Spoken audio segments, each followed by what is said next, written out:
Hello' বন্ধু বান্ধৱীসকল, এয়া দেখিছেনে গুৱাহাটীত কেনেকুৱা ধুমুহা আহিছে। কেইটা ঘৰ উৰুৱাই লৈ গ'লে এতিয়ালৈকে। এইখিনিত এটা ঘৰ আছিলে, এতিয়া অকণমানো নাই, সেইটো ফোনত পৰি আছে। চাওকচোন কেনেকুৱা ধুমুহা আহিছে।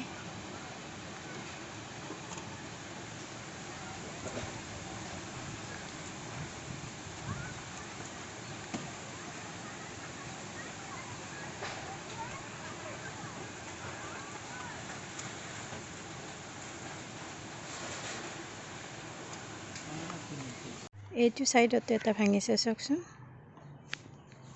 দেখিছেনে। চাইডেৰে মানুহ গৈ আছে আৰু এতিয়া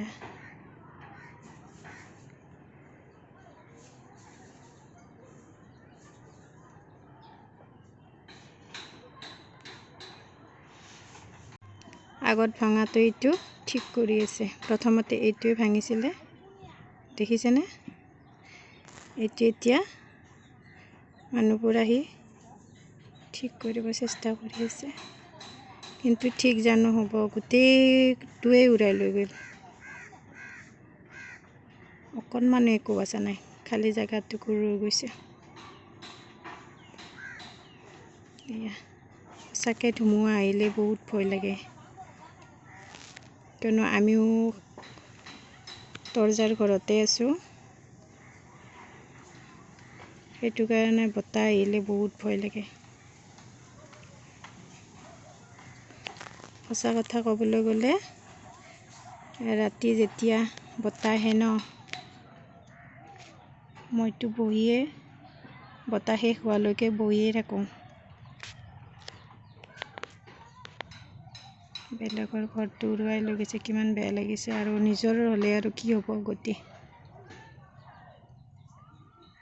চাওকচোন বাৰু,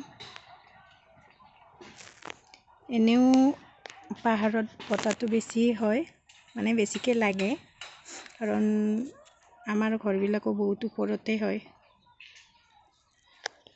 সেইটো কাৰণত চাগে বেছি বতাহ লাগে।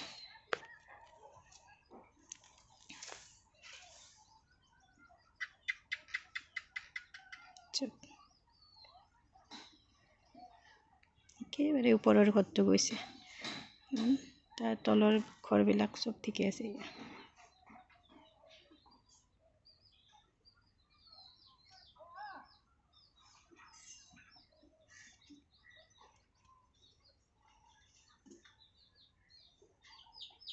বতাহৰ লগতে মই আপোনালোকক কি কৰিলোঁ, আমাৰ পাহাৰখন দেখুৱাই দিলোঁ। আমি পাহাৰত মানুহবিলাকে কেনেকুৱাকৈ থাকোঁ এবাৰ চাবচোন। এনেই ভালেই লাগে বৰষুণ বতাহ নিদিলে, মানে ধুমুহা নাহিলে। বতাহটো লাগে বাৰু, ধুমুহা নাহিলে ঠিকেই থাকে। এয়া আমাৰ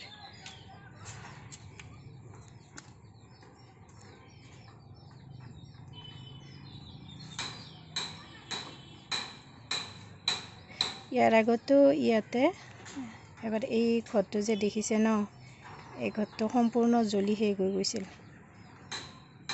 পিছত ৰাইজৰ মানুহ আৰু কোনোবা সহায় কৰি এইটো ঘৰ আকৌ বনাই দিলে। এই যে চালিয়াখন দেখিছে হাফ ৱালৰ, এইটো ঘৰ আগত জ্বলি শেষ হৈ গৈছিলে। আজি 6 মাহমান বেছি হ'ল চাগে। এইটো আজিলৈ বাৰু এইখিনিতে সামৰণি মাৰোঁ।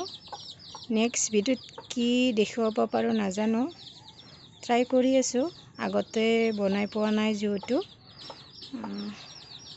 ভাল বাৰু নহয় বনালে, মই জানো। তথাপিতো আপোনালোকৰ সহায় সহযোগিতা পালে আগবাঢ়ি যাব পাৰিম নিশ্চয়।